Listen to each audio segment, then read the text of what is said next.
El aire dentro de la pequeña casa de adobe está tan cargado de hollín y tensión que cada respiración se siente como tragar vidrio molido, mientras el sonido de una sirena distante se mezcla con el zumbido persistente de las moscas del desierto.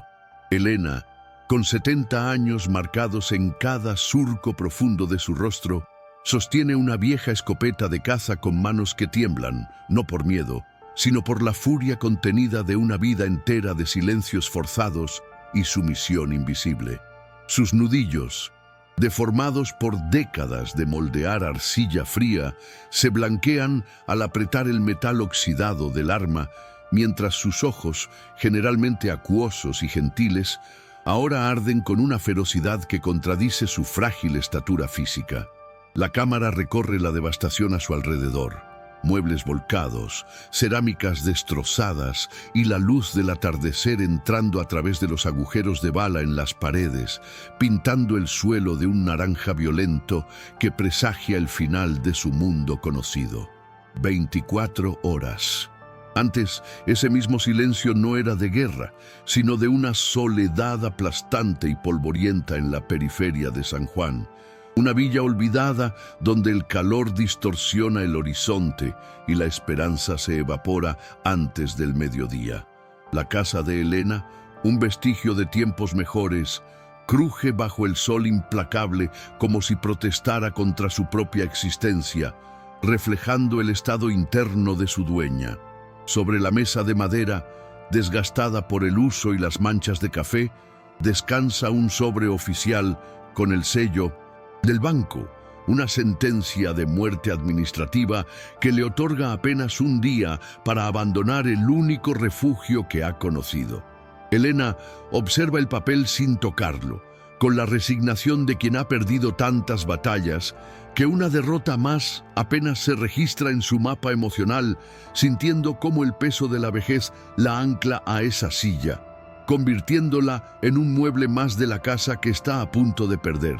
Sus manos, mapas geográficos de trabajo duro y dolor artrítico, se mueven mecánicamente para contar las pocas monedas y billetes arrugados que guarda dentro de una lata de café vacía, su magro tesoro para sobrevivir la semana. El sonido metálico de las monedas es patético en la quietud de la tarde, un recordatorio sonoro de su miseria, pero Elena mantiene la dignidad en sus movimientos, alisando su delantal con una meticulosidad casi ritual. Su mirada se desvía hacia la repisa alta, donde descansa la única posesión que ha mantenido sagrada e intocable desde la muerte de Arturo hace 30 años. Una olla de barro robusta, de un color terracota profundo, con esmaltes que parecen capturar la luz de una manera que ninguna otra pieza en su taller logra hacer.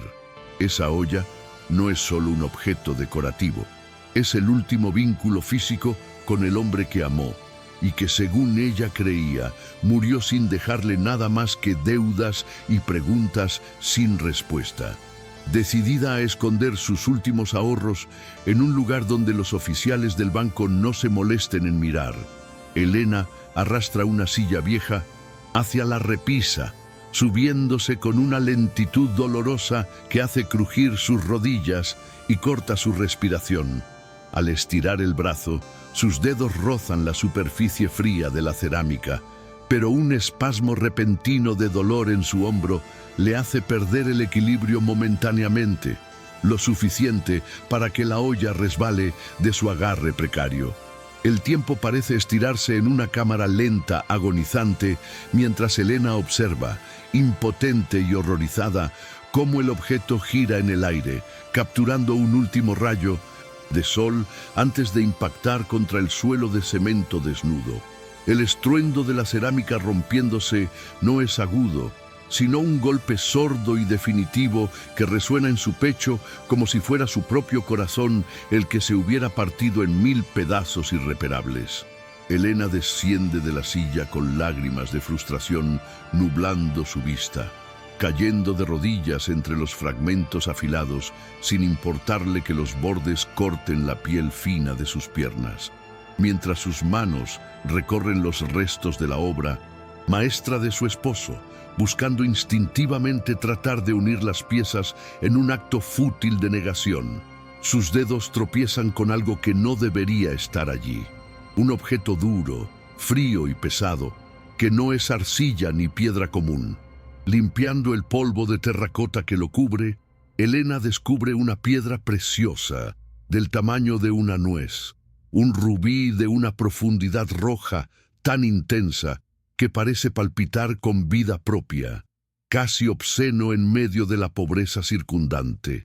La gema no brilla con la alegría de la riqueza, sino con una oscuridad densa, absorbiendo la luz y devolviendo un destello siniestro que hiela la sangre de la anciana.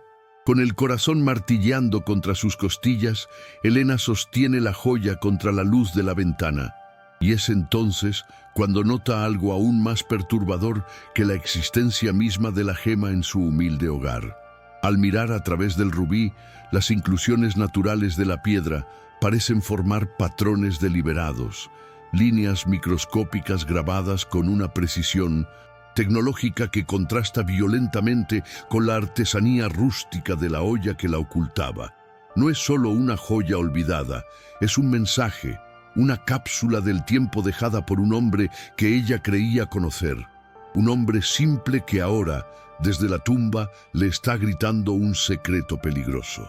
La comprensión de que ha estado durmiendo junto a un misterio mortal durante décadas le provoca un vértigo nauseabundo, transformando su dolorosa nostalgia en un miedo agudo y paranoico.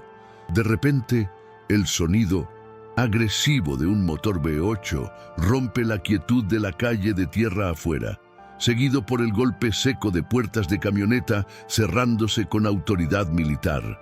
Elena instintivamente aprieta el rubí en su puño con tanta fuerza que las aristas se clavan en su palma, apagando cualquier pensamiento de vender la piedra para pagar sus deudas. Su mirada se endurece y la vulnerabilidad de la viuda triste se evapora para dar paso a un instinto de supervivencia primario y feroz. Ella sabe, con una certeza, que le hiela los huesos, que los hombres que acaban de llegar no son del banco ni compradores de cerámica. La pregunta dramática se cristaliza en el aire cargado de polvo. ¿Será Elena capaz de descifrar la verdad oculta en la herencia maldita de su esposo antes de que los lobos que arañan su puerta la devoren a ella y a todo lo que le queda de vida? San Juan es un pueblo que existe en los márgenes del olvido, un purgatorio de polvo, ocre y calor sofocante donde las fronteras morales son tan difusas como la línea geográfica que los separa del norte. El viento aquí no refresca, quema, arrastrando partículas de arena que se incrustan en los poros y en el alma de sus habitantes, cubriendo todo con una pátina de desesperanza dorada. Las calles, flanqueadas por edificios coloniales en decadencia y construcciones de hormigón a medio terminar, cuentan la historia de un auge económico prometido que nunca llegó, reemplazado por la economía silenciosa y letal del narcotráfico. En este ecosistema hostil, el silencio es la moneda de cambio más valiosa y los ojos bajos son el único mecanismo de defensa efectivo contra los depredadores que patrullan en camionetas blindadas, dueños absolutos del asfalto y de la vida ajena. Elena se mueve por su casa con la economía de movimientos de quien ha aprendido a conservar energía para lo esencial, ignorando el dolor crónico en sus articulaciones que funciona como un barómetro de su propia decadencia. Su hogar, una estructura antigua de adobe y vigas de madera, respira con ella, crujiendo en las noches frías y expandiéndose bajo el sol del mediodía. Pero ahora se siente como un caparazón vacío que está a punto de ser aplastado. Cada objeto en la cocina, desde la cafetera abollada hasta los paños de cocina raídos, ha sido remendado múltiples veces, testimonios de una pobreza digna que lucha por no desmoronarse. No hay comida en el refrigerador, solo un par de huevos y una jarra de agua, y el zumbido eléctrico intermitente de la Nevera recuerda que el corte de luz es una amenaza tan inminente como el desalojo. El taller de cerámica, ubicado en la parte trasera de la propiedad, es el verdadero corazón de Elena, un santuario de alquimia y tierra donde el tiempo parece detenerse entre sacos de minerales y hornos apagados. Aquí, el olor a tierra húmeda se mezcla con el aroma químico de los óxidos metálicos y los esmaltes, sustancias que Elena maneja con la precisión de una química experta, aunque el mundo solo vea en ella una anciana artesana. Sus estantes están llenos de piezas hermosas que nadie compra, platos y jarrones cubiertos de polvo que acumulan años de rechazo comercial, símbolos de un oficio que la modernidad y la violencia han vuelto irrelevante. Sus manos acarician los tornos paralizados, recordando la sensación del barro girando bajo sus dedos, un control sobre la materia que contrasta dolorosamente con su falta de control sobre su destino. La amenaza del desalojo no es una abstracción legal, sino una cuenta regresiva física que late en la sien de Elena con cada segundo que pasa, materializada en la carta arrugada del banco que descansa sobre la mesa como una sentencia. El documento, redactado con una frialdad burocrática devastadora, le informa que la propiedad, hipotecada en secreto por Arturo años atrás para cubrir deudas desconocidas, será subastada si no paga una suma exorbitante en 24 horas. La traición de su difunto esposo duele más que la pobreza misma. Descubrir que su seguridad fue vendida hace décadas la deja expuesta, desnuda, ante un sistema que no perdona a las viudas sin recursos. Elena se siente pequeña, una mota de polvo en el engranaje de una máquina trituradora, enfrentando la realidad de que su historia y su hogar valen menos que el terreno que ocupan. Desde el techo plano de la casa vecina, un par de ojos jóvenes y calculadores observan los movimientos de Elena a través de la celosía de ladrillos, registrando su desesperación con una mezcla de deber y culpa. Mateo, de 19 años, con el cuerpo larguirucho de quien creció demasiado rápido y la mirada endurecida de quien ha visto demasiado, es un halcón, un vigía en la nómina más baja del cartel local. Aunque su abuela vive cerca y le enseñó a respetar a los mayores, la necesidad de validación y dinero rápido lo ha empujado a servir a los dueños del pueblo, convirtiéndolo en un engranaje renuente de la maquinaria criminal. Juega nerviosamente con un teléfono prepago barato, debatiéndose entre la empatía que siente por la vecina que una vez le dio dulces y la orden estricta de reportar cualquier anomalía en el sector. Mateo no es intrínsecamente malvado, pero es un producto de su entorno. Un joven cuya inocencia fue erosionada por la falta de oportunidades y la seducción del poder fácil que ostentan los narcos. Sueña con ser músico, guardando en su bolsillo púas de guitarra desgastadas como talismanes de un futuro imposible, pero la realidad lo ancla al asfalto caliente y a la vigilancia eterna. Sabe que Elena está en problemas, ha visto al oficial del banco y percibe el aura de fatalidad que la rodea, pero intervenir significaría romper la jerarquía y exponerse a la ira de sus jefes. Su conflicto interno se manifiesta en tics nerviosos y en la forma agresiva en que escupe al suelo, tratando de expulsar la compasión que considera una debilidad en el mundo brutal que habita. Mientras tanto, en una hacienda fortificada a las afueras de San Juan, donde céspedes de un verde artificialmente perfecto y el agua fluye en fuentes de mármol, se encuentra la antítesis de la miseria de Elena. Don César, un hombre de 50 años con la elegancia depredadora de un jaguar, camina por su galería privada, un espacio climatizado que alberga una colección invaluables de arte precolombino saqueado. No es el típico narco de botas y sombrero. Viste trajes de lino italiano y habla con una dicción suave y culta, lo que hace que su violencia sea aún más aterradora por lo racional y desapegada que parece, se detiene frente a una vitrina vacía, acariciando el cristal con una mano cuidada, sintiendo la ausencia del objeto que debería estar allí como si fuera una amputación fantasma en su propio cuerpo. Para don César, el poder no reside solo en la cocaína o las armas, sino en el control de la historia y la posesión de la belleza eterna, una forma de comprar su propia inmortalidad y legitimidad. Su obsesión actual es el corazón de Montezuma, el rubí legendario que desapareció de las arcas del cartel anterior durante una purga interna hace 3 décadas. Una piedra que representa el derecho divino a gobernar el inframundo.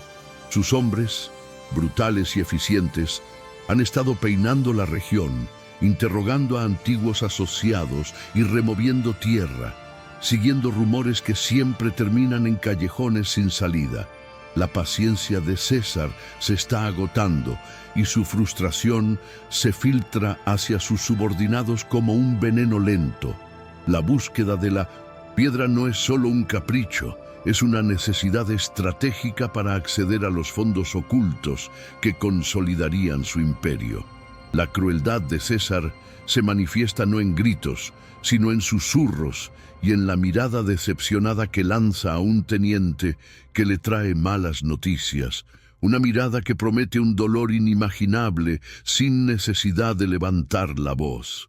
Cree firmemente que el arte y la sangre son los únicos legados duraderos y está dispuesto a derramar ríos de la segunda para adquirir el primero, viendo a las personas como simples recipientes desechables o obstáculos en su camino hacia la grandeza.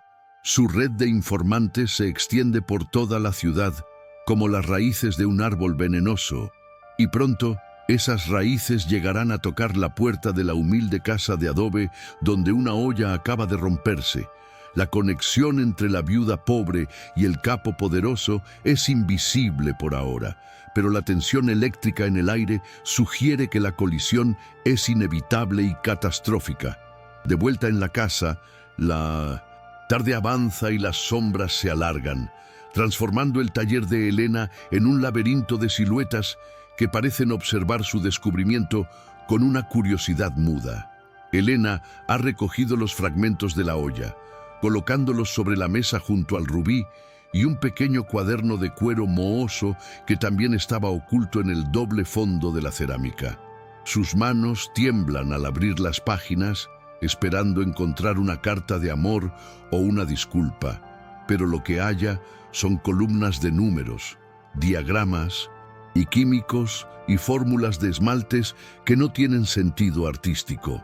Reconoce la caligrafía de Arturo, angulosa y urgente, pero el contenido es un lenguaje cifrado que mezcla la ciencia de la Olaria con datos que su mente no logra procesar de inmediato. La viuda ajusta sus gafas, forzando la vista bajo la luz débil de una bombilla desnuda, y su conocimiento técnico de décadas comienza a descifrar la primera capa del enigma. Las fórmulas no son para crear colores, sino coordenadas y códigos bancarios, disfrazados de temperaturas de fusión. La comprensión cae sobre ella como un balde de agua helada. Arturo no era simplemente un alfarero mediocre que bebía demasiado, era un lavador en el sentido más literal y artístico, alguien que limpiaba dinero sucio a través de obras de arte y escondía los secretos del cartel en la química misma de su trabajo. La olla rota no era un simple escondite, era un archivo de seguridad, y el rubí es la llave maestra de una bóveda digital que muchos matarían por abrir.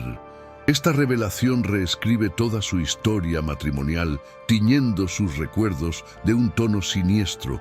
Cada viaje de Arturo, cada venta misteriosa, cada silencio prolongado, ahora tiene una explicación criminal que le revuelve el estómago. Elena se siente traicionada, utilizada como una coartada viviente por el hombre al que lloró durante 30 años, dándose cuenta de que su vida normal fue una construcción artificial sobre cimientos de mentiras. Sin embargo, junto con la ira, surge una admiración reacia por la ingeniosidad técnica de su esposo, una complejidad que ella nunca sospechó y que ahora, irónicamente, es su única herramienta para entender en qué lío está metida. El cuaderno menciona un contacto, un fence o comprador en la gran ciudad, el único que podría saber cómo monetizar la piedra sin alertar a los dueños originales. El sonido de un coche patrulla deteniéndose frente a su casa la saca de su trance investigativo, y el corazón de Elena salta en su pecho como un pájaro enjaulado al reconocer la figura que desciende del vehículo. Es el detective Suárez, un hombre con una sonrisa demasiado amplia y ojos que escanean todo con una avaricia mal disimulada, representando la ley en un lugar donde la ley se vende al mejor postor. Suárez no está allí por el rubí, al menos no todavía. Está allí para facilitar el desalojo, actuando como el brazo ejecutor de una corrupción institucionalizada que busca limpiar la propiedad para nuevos desarrollos o intereses ocultos. Su presencia en el umbral, golpeando la puerta con una falsa cortesía, añade una capa de urgencia inmediata. Elena no solo tiene que huir del cartel fantasma, sino también de la policía que debería protegerla.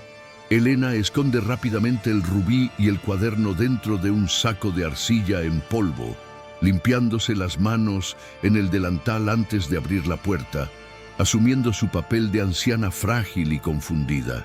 La conversación con Suárez es un baile tenso de amenazas veladas y resistencia pasiva. Él le recuerda el plazo de 24 horas con una falsa simpatía que da náuseas, sugiriendo que sería más seguro para ella irse a un asilo estatal y dejar la casa vacía esa misma noche. Elena asiente, baja la cabeza y finge sumisión, pero bajo la mesa sus puños están cerrados con tal fuerza que las uñas se clavan en la palma, una chispa de rebelión encendiéndose en su interior. No dejará que la saquen a rastras de su propia vida, y mucho menos ahora que tiene en sus manos el poder para destruir o comprar a todos los que la humillan. Cuando Suárez se marcha, dejando una estela de loción barata y amenaza en el aire, Elena cierra la puerta y pone el cerrojo, sabiendo que esa barrera física es inútil contra lo que se avecina. La noche cae sobre San Juan, trayendo consigo el aullido de los perros callejeros y la certeza de que la seguridad de su anonimato ha terminado para siempre. Mira el saco de arcilla donde escondió el tesoro maldito y entiende que la única salida es hacia adelante, hacia el peligro, utilizando las mismas mentiras de Arturo para salvarse. La decisión está tomada. No esperará a que el banco o los narcos vengan por ella. Al amanecer, saldrá a buscar la verdad, aunque eso signifique quemar su mundo hasta los cimientos. La vulnerabilidad de Elena es palpable. Es una mujer sola, con un cuerpo cansado y sin recursos, enfrentándose a fuerzas titánicas que trituran hombres fuertes como si fueran papel. Pero en su mirada, iluminada por el resplandor rojizo del rubí que vuelve a sacar de su escondite, hay una determinación de acero templado, forjada en el fuego de 1000 hornos. Ella conoce la paciencia, conoce la resistencia térmica y sabe que incluso la arcilla más suave puede volverse dura como la piedra si se somete al calor adecuado. La noche es larga y el miedo es frío. Pero Elena ha dejado de ser una espectadora de su propia tragedia para convertirse en la protagonista de su supervivencia. Las 3 de la mañana en San Juan tienen una densidad casi líquida, una oscuridad que pesa sobre los hombros y amplifica el más mínimo crujido de las vigas. Elena se mueve como un espectro en su propia cocina, empacando una mochila de lona vieja con una selección extraña de objetos que definen su nueva realidad desesperada. una botella de agua, un cuchillo de cocina envuelto en un trapo, el cuaderno encriptado de Arturo y en el fondo, envuelto en 3 capas de lana, el rubí que palpita como un corazón maligno. Cada objeto que elige es una apuesta contra el futuro, y cada cosa que deja atrás se siente como una amputación de su memoria. No se lleva ropa de cambio ni fotos familiares. Su mente práctica, afilada por el pánico, prioriza la supervivencia inmediata sobre la nostalgia sentimental, entendiendo que el peso extra puede ser la diferencia entre escapar o ser capturada. Al salir por la puerta trasera, el aire frío del desierto la golpea con la fuerza de una bofetada, erizando la piel de sus brazos y recordándole la fragilidad de su cuerpo ante los elementos. Elena cierra el candado de la reja con un cuidado extremo, evitando que el metal rechine. Pero el silencio del barrio es engañoso, una bestia dormida que tiene muchos oídos. Se ajusta la mochila, sintiendo cómo las correas se clavan en sus hombros huesudos, y da el primer paso hacia la calle de tierra, un paso que cruza el umbral irreversible entre la ciudadana respetuosa de la ley y la fugitiva. Su plan es llegar a la carretera principal antes del amanecer y conseguir transporte hacia la ciudad, un plan frágil que depende enteramente de su invisibilidad, una cualidad que ha cultivado durante años, pero que esta noche parece haberla abandonado por completo. Apenas ha recorrido 50 metros cuando una sombra se desprende de la pared de ladrillos de la casa vecina, bloqueando su camino con una casualidad ensayada que hiela la sangre de la viuda. Es Mateo, con la capucha de su sudadera subida y un cigarrillo apagado colgando de los labios, mirándola con esa mezcla de aburrimiento y malicia que caracteriza a los jóvenes sin futuro del pueblo. La abuela Elena se va de viaje sin despedirse, dice él, su voz un susurro rasposo que suena demasiado fuerte en la quietud de la madrugada. No es una pregunta, es una acusación.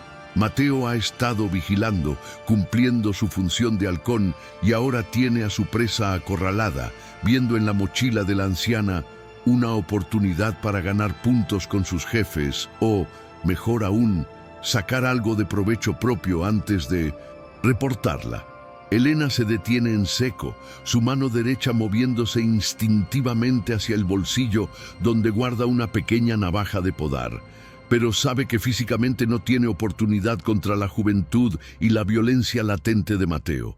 En lugar de retroceder, decide atacar con la única arma que le queda, la psicología, apostando a la desesperación que ella sabe que él también siente. ¿Cuánto te pagan por estar aquí parado como un perro guardián, Mateo?, pregunta ella, manteniendo la voz firme, a pesar de que sus rodillas tiemblan. No lo suficiente para delatar a la mujer que te curó la fiebre cuando tu madre estaba demasiado drogada para hacerlo. La mención del pasado golpea al chico, rompiendo momentáneamente su fachada de dureza. Pero la codicia vuelve a endurecer sus ojos rápidamente. Él necesita dinero, no recuerdos sentimentales. La negociación es tensa y rápida, un intercambio de miradas en la oscuridad, donde se decide el destino de ambos. Elena comprende que no puede deshacerse de él sin causar un alboroto y que quizás, en el fondo, necesita a alguien que conozca los códigos de la calle mejor que ella. Le ofrece un trato. Él la ayudará a salir del pueblo y llegar a la ciudad, y a cambio recibirá una parte de lo que ella consiga vender, una promesa vaga pero tentadora de riqueza que brilla más que las monedas sueltas que el cartel le arroja.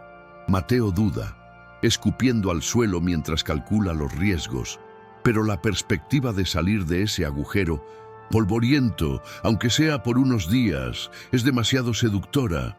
Asiente bruscamente, sellando un pacto con el diablo donde la desconfianza mutua es el único vínculo real.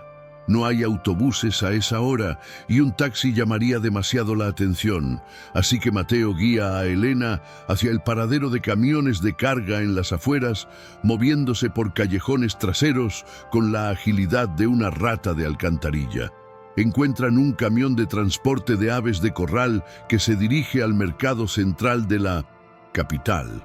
Un vehículo monstruoso que huele a amoníaco, plumas y muerte concentrada.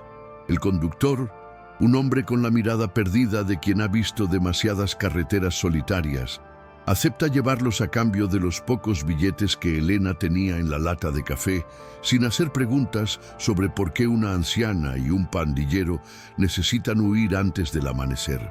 Suben a la parte trasera, escondiéndose entre las jaulas de plástico apiladas, en un espacio claustrofóbico donde el aire es apenas respirable. El camión se pone en marcha con un rugido que sacude cada hueso del cuerpo de Elena, lanzándola contra las jaulas duras, mientras el vehículo gana velocidad por la carretera llena de baches. El olor es nauseabundo, una mezcla espesa de excremento de gallina y diésel que le provoca arcadas, obligándola a cubrirse la nariz y la boca con su bufanda. A su lado, Mateo parece extrañamente cómodo en la inmundicia, revisando su teléfono compulsivamente para asegurarse de que nadie los está siguiendo, aunque la falta de señal en el desierto pronto convierte el aparato en un ladrillo inútil. Están atrapados en una caja metálica oscura, rodando hacia lo desconocido, y la realidad de su situación comienza a sentar un peso plomizo en el estómago de la viuda. Ya no hay vuelta atrás a su vida tranquila de ceramista. Con la ayuda de una pequeña linterna de llavero que Mateo enciende a regañadientes, Elena saca el cuaderno de Arturo, intentando descifrar algo más en el movimiento caótico del viaje. Las fórmulas químicas bailan ante sus ojos cansados, burlándose de su ignorancia. Lo que parecía claro en la quietud de su taller, ahora, bajo el estrés y la vibración constante, se vuelve un galimatías indescifrable. Se da cuenta de que subestimó enormemente la complejidad de la mente de su esposo. Arturo no solo escondió información, la fragmentó utilizando referencias cruzadas que requieren un conocimiento profundo de la geografía local y de la química avanzada. No es un mapa del tesoro, es un laberinto intelectual diseñado para que solo alguien con su formación específica pudiera tener una oportunidad de resolverlo. Y aún así, le faltan piezas clave. Mateo observa a Elena luchar con el cuaderno, su curiosidad despertándose al ver los diagramas extraños y las columnas de números que no parecen tener relación con el dinero. ¿Qué es eso, vieja? ¿Brujería?, pregunta con una risa nerviosa, intentando disimular su propia ansiedad ante el comportamiento errático de su compañera. Elena cierra el cuaderno de golpe, protegiendo los secretos de su esposo con un celo repentino, consciente de que la lealtad de Mateo es tan frágil como la cerámica sin cocer. Es solo contabilidad antigua, miente ella, pero sabe que el chico no es estúpido y que ha visto el brillo febril en sus ojos. La semilla de la sospecha ha sido plantada, y pronto Mateo comenzará a preguntarse si el pago prometido vale el riesgo de acompañar a una loca. De repente, el camión comienza a frenar. Bruscamente, los frenos de aire silbando como serpientes furiosas, y el conductor apaga las luces principales, sumiendo la carretera en una oscuridad absoluta. Elena siente cómo el corazón se le sube a la garganta. Conoce ese tipo de paradas. No son controles policiales rutinarios, son retenes del cartel. Mateo se tensa a su lado, su mano yendo instintivamente a una navaja que lleva en el calcetín, susurrando una maldición ahogada. Si nos encuentran, estamos muertos. No hables, no te muevas, ni siquiera respires, le advierte al oído de Elena, su aliento caliente oliendo a tabaco barato y miedo puro. Se deslizan hacia el fondo de la carga, tratando de fusionarse con las sombras y las plumas, haciéndose pequeños, insignificantes. Desde el exterior llegan voces masculinas, graves y autoritarias, el sonido inconfundible de botas golpeando el asfalto y el clic metálico de armas siendo preparadas. El conductor está hablando, su voz temblorosa intentando explicar su carga y su destino, pero los hombres del retén no parecen interesados en las gallinas. Buscan algo o a alguien específico. Elena aprieta los ojos, rezando a un dios en el que hace tiempo dejó de confiar, mientras visualiza el rubí en su mochila ardiendo como un faro que podría delatarlos en cualquier segundo. La tensión es insoportable. Cada segundo se estira hasta romperse, y el cacareo nervioso de las aves parece un coro macabro que anuncia su inminente descubrimiento. Un haz de luz potente atraviesa las rendijas de madera del camión, barriendo el interior con una luminosidad intrusiva que corta la oscuridad como un cuchillo. La luz pasa sobre las jaulas, iluminando plumas blancas y ojos negros de las aves, y se acerca peligrosamente al rincón donde Elena y Mateo están acurrucados. Elena contiene la respiración hasta que sus pulmones arden, cerrando los ojos con fuerza para evitar que el reflejo de sus gafas la traicione, sintiendo cómo una gota de sudor frío recorre su espalda. La luz se detiene a centímetros de su pie, vacila por un momento eterno y luego sigue su camino, perdiéndose en el otro extremo del camión. El hombre afuera grita algo ininteligible, golpea el costado del vehículo con la culata de su rifle y ordena al conductor que continúe. Cuando el camión retoma la marcha, Elena exhala un aire que no sabía que tenía guardado, pero el alivio es efímero y amargo. Acaba de comprender la magnitud real del poder al que se enfrenta. Controlan las carreteras, controlan el miedo y tienen ojos en todas partes. No están huyendo de un simple prestamista o de un matón local. Están tratando de escapar de una red que cubre toda la región como una tela de araña invisible y letal. Su ingenuidad se rompe definitivamente en ese momento. La aventura no es un juego de detectives, es una guerra asimétrica donde ella es la baja más probable. Mira a Mateo y ve que él también está pálido bajo la suciedad de su cara. La realidad del peligro ha golpeado a ambos con la misma fuerza brutal. Las horas pasan en una bruma de incomodidad y duermevela hasta que la textura del movimiento cambia. Los baches del camino rural dan paso al asfalto liso y luego al frenesí de paradas y arranques del tráfico urbano. A través de las rendijas, la luz del amanecer revela un paisaje que ha mutado drásticamente. El desierto dorado ha sido devorado por el gris del concreto y el silencio ha sido reemplazado por un rugido constante de motores y bocinas. Han llegado a la ciudad, la metrópolis caótica, donde Arturo supuestamente tenía sus contactos, un monstruo de cristal y acero que se alza bajo un cielo encapotado y lluvioso, tan diferente del sol implacable de su pueblo. El camión se detiene finalmente en la zona de descarga del mercado mayorista. Un laberinto de gritos, olores intensos a fruta podrida y pescado, y una multitud que se mueve con una prisa violenta. Elena y Mateo bajan con las piernas entumecidas, cayendo casi al suelo mojado, y la primera sensación que recibe Elena es la de una soledad abrumadora en medio de millones de personas. La lluvia fría empapa su ropa en segundos, pegando el cabello canoso a su frente y haciéndola sentir aún más pequeña y vulnerable. Aquí nadie la conoce, nadie la respeta, y su historia no importa. Es solo otra anciana pobre en una ciudad que devora a los débiles. Mateo mira a su alrededor con una mezcla de fascinación y temor provinciano, abrumado por la escala de los edificios y la agresividad del entorno. Se vuelve hacia Elena, esperando instrucciones, pero en sus ojos ya no hay la arrogancia del principio, sino una duda creciente. ¿Y ahora qué, señora? ¿Dónde está ese tal comprador? La pregunta flota en el aire húmedo, cargada de una exigencia tácita. Elena ajusta la correa de su mochila, sintiendo el peso del rubí y del cuaderno como si fueran piedras de molino atadas a su cuello.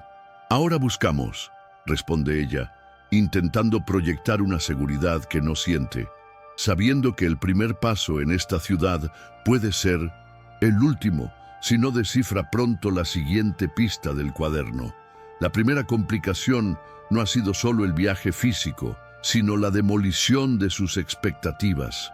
Elena pensaba que salir de San Juan sería la solución, pero se da cuenta de que solo ha entrado en una jaula más grande y peligrosa. El problema es mucho mayor de lo que pensaba. No solo tiene que vender una joya, tiene que navegar un ecosistema criminal complejo sin mapa, acompañada de un chico en el que no puede confiar y perseguida por un enemigo que no descansa. Mientras caminan bajo la lluvia hacia la estación de metro más cercana, la figura de Elena se pierde entre la multitud. Una mancha gris en un mundo gris, comenzando una escalada que pondrá a prueba cada gramo de su resistencia.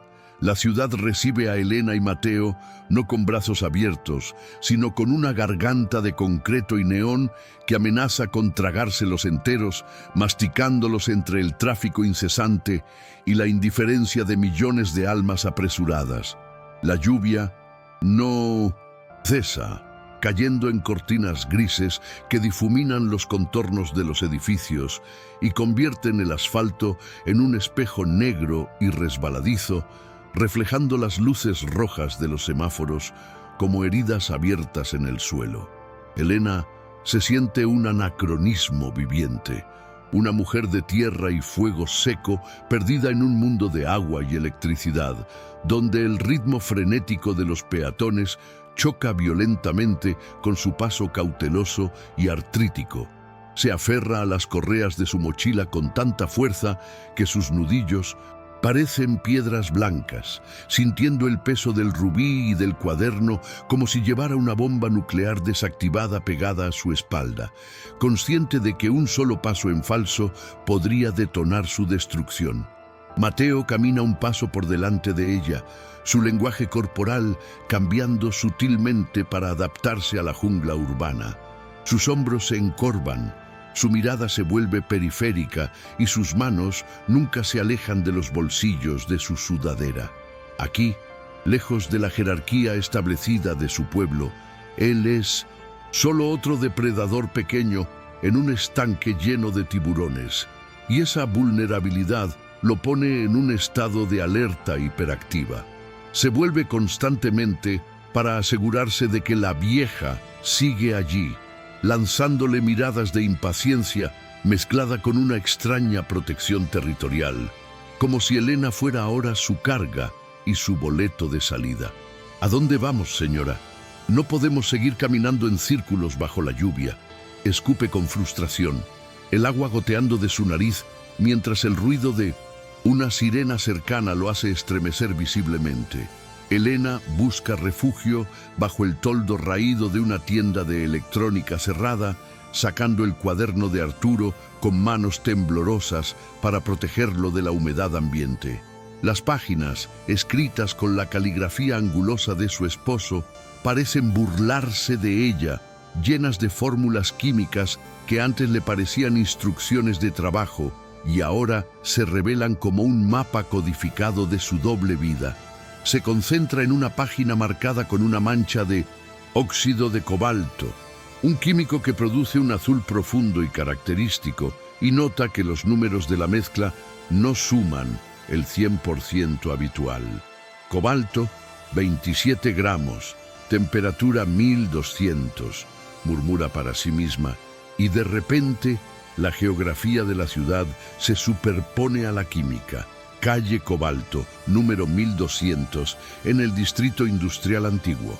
La revelación le provoca un escalofrío que no tiene nada que ver con el frío húmedo de la mañana. Arturo no solo escondió direcciones, sino que las integró en la pasión que compartían, utilizando el lenguaje de su amor por la cerámica para ocultar sus pecados. Elena comparte la dirección con Mateo, quien frunce el ceño al reconocer el nombre del barrio. Es una zona de desguaces y fábricas abandonadas, un lugar donde la gente va a desaparecer, no a hacer negocios. Es peligroso, abuela. Allí no entra la policía, advierte el chico. Pero Elena ya ha comenzado a caminar, impulsada por una fuerza gravitacional que la arrastra hacia la verdad, sin importar cuán oscura sea. No tiene otra opción.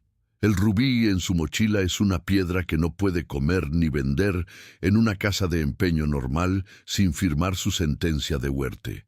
Para llegar al distrito industrial, deben descender al metro, un sistema circulatorio subterráneo que huele a ozono, orina y humanidad comprimida.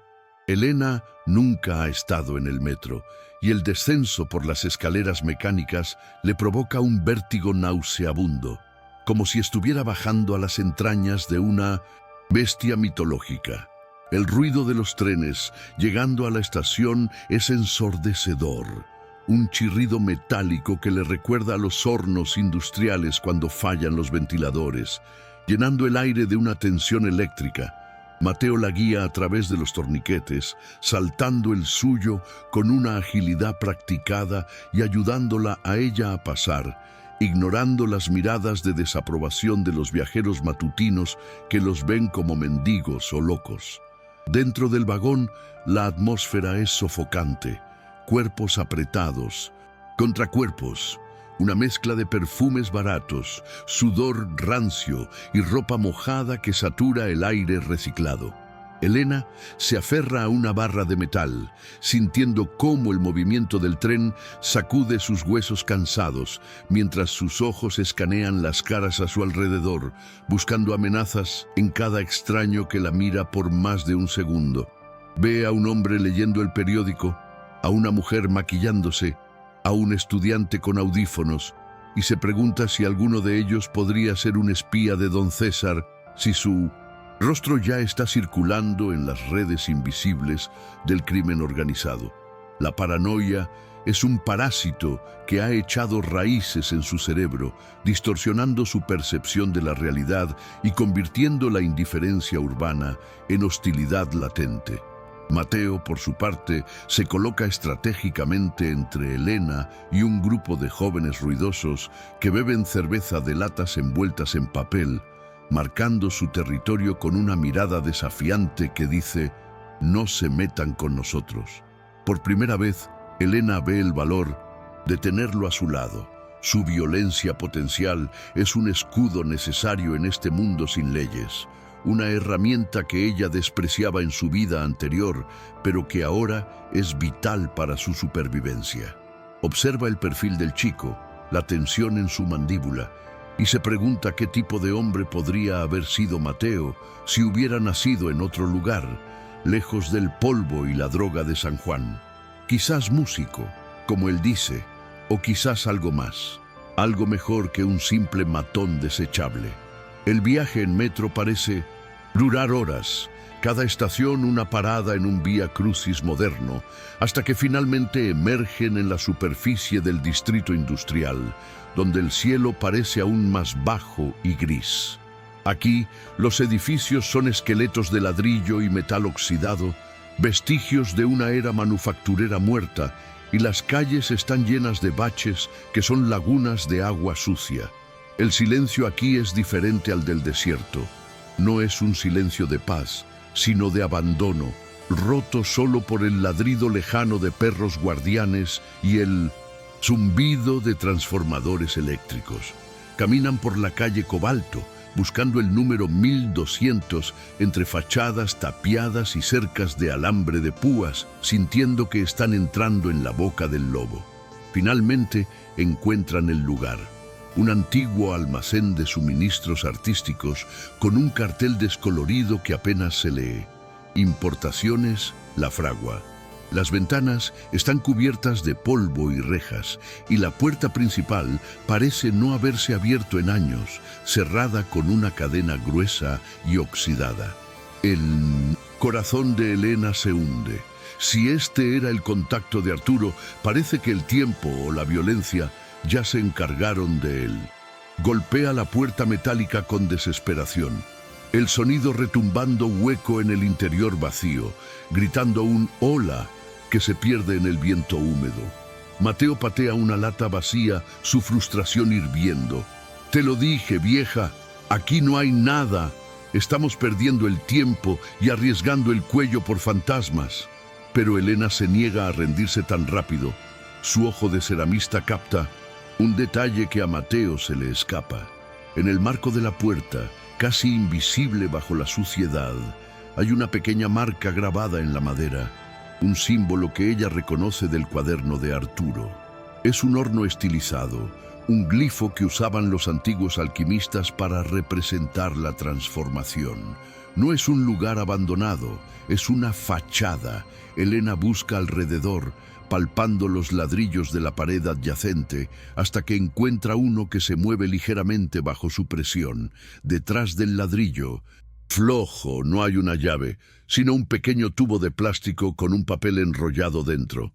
Una nueva dirección, escrita con tinta reciente. «El pájaro ha volado al nido de cristal», lee Elena en voz alta. Una frase que para cualquiera sería un acertijo, pero que para ella evoca imágenes de vidrieras y transparencia. Mateo la mira confundido, pero la chispa de esperanza en los ojos de la anciana lo detiene de protestar. «Sé dónde es», dice ella, su voz ganando una firmeza nueva. Hay un mercado de antigüedades en el centro viejo, un lugar donde venden lámparas y vitrales. Arturo solía hablar de un hombre de cristal que veía todo sin mirar nada. La casa continúa, y la pista confirma que el contacto está vivo y activo, moviéndose en las sombras igual que ellos. Mientras regresan hacia la estación de metro, la sensación de ser observados se intensifica. Un coche negro con vidrios polarizados pasa lentamente por la calle transversal, reduciendo la velocidad al verlos, antes de acelerar y desaparecer. Mateo se tensa, su mano volviendo al cuchillo, y empuja a Elena hacia un callejón estrecho lleno de basura. Ese coche. Lo he visto antes en la hacienda de don César. Susurra, su rostro pálido. La realidad del alcance del cartel los golpea de nuevo. No importa cuán lejos corran, los tentáculos de César son largos y tienen ojos electrónicos en todas partes. Deben moverse más rápido, ser más inteligentes, volverse invisibles de verdad. La tarde cae sobre la ciudad, trayendo consigo una oscuridad prematura y un frío que cala hasta los huesos. Deciden que es demasiado peligroso ir al mercado de antigüedades ahora. Necesitan descansar, comer algo y planear su movimiento para la mañana siguiente. Encuentran un motel barato cerca de la estación de autobuses, un lugar con luces de neón parpadeantes que prometen descanso por horas y sábanas que probablemente han visto más pecados que una confesión. Mateo paga con el dinero del camión de gallinas, usando un nombre falso que inventa en el momento, mientras Elena se esconde el cuello de su abrigo, tratando de no tocar nada. La habitación es pequeña, huele a tabaco frío y desinfectante barato, con un papel tapiz que se despega en las esquinas como piel muerta. Elena se sienta en el borde de la cama dura, dejando la mochila entre sus piernas, incapaz de soltarla ni un segundo. Mateo se tira en el sillón desvencijado, sacando su guitarra imaginaria y moviendo los dedos en el aire, tarareando una melodía triste que contrasta con la sordidez del lugar. ¿Por qué sigues con esto, Elena?, pregunta de repente, dejando caer la máscara de dureza. ¿Por qué no tiras esa piedra al río y te olvidas? Ese viejo te mintió toda la vida. Elena mira sus manos, llenas de cicatrices de quemaduras y cortes de arcilla, y piensa en la respuesta. Piensa en los 30 años de matrimonio, en las cenas silenciosas, en la risa de Arturo que ahora le parece una actuación. Porque si tiro la piedra, admito que mi vida fue una mentira, Mateo. Necesito saber si hubo algo de verdad, aunque sea una pequeña esquirla entre tanta basura. Su voz se quiebra, revelando la herida profunda que la traición ha dejado en su alma, una herida que duele más que la amenaza de muerte que pende sobre su cabeza. Mateo deja de tocar su guitarra invisible y la mira con una seriedad nueva, viendo por primera vez a la mujer detrás de la vecina anciana. Se levanta y saca de su bolsillo una barra de chocolate aplastada que tomó prestada de una tienda, rompiéndola en dos y ofreciéndole la mitad a Elena. Es un gesto pequeño, infantil casi, pero en ese contexto es una ofrenda de paz, un reconocimiento de su humanidad compartida. Comen en silencio, el dulce artificial sabiendo a gloria en sus bocas hambrientas, mientras la lluvia golpea la ventana como si quisiera entrar a lavar sus pecados. En ese momento de calma precaria, Elena saca una foto arrugada de su cartera, una imagen en blanco y negro de ella y Arturo el día de su boda. Él ríe con esa confianza que ella amaba y ella lo mira con adoración absoluta. ¿Alguna vez has sentido que duermes con un extraño, Mateo? ¿Que la persona que respira a tu lado tiene un universo entero dentro de su cabeza al que no tienes acceso? Pregunta ella, no esperando realmente una respuesta, sino lanzando su dolor al aire viciado de la habitación. La pregunta queda flotando, resonando en las paredes manchadas de humedad, invitando a una reflexión que trasciende la pantalla y toca la fibra más íntima de la experiencia humana. Todos llevamos máscaras y todos amamos a personas que en última instancia son misterios insondables. Narrador. A veces, descubrir la verdad sobre quienes amamos es más aterrador que cualquier enemigo armado. Si encontraras una caja llena de secretos oscuros de la persona en la que más confías, ¿te atreverías a abrirla para saber la verdad o la quemarías para preservar el recuerdo intacto? Cuéntanos en los comentarios qué harías en el lugar de Elena. La mañana siguiente llega con una luz gris y sucia que se filtra por las cortinas, despertando a Elena de un sueño inquieto lleno de hornos en llamas y rostros sin ojos. Se lavan la cara con agua fría del grifo oxidado, comiendo el resto del chocolate como desayuno, y salen de nuevo a la calle, sintiéndose un poco más cómplices, un poco más unidos contra el mundo. El mercado de antigüedades espera, y con él, el hombre de cristal que tiene las respuestas.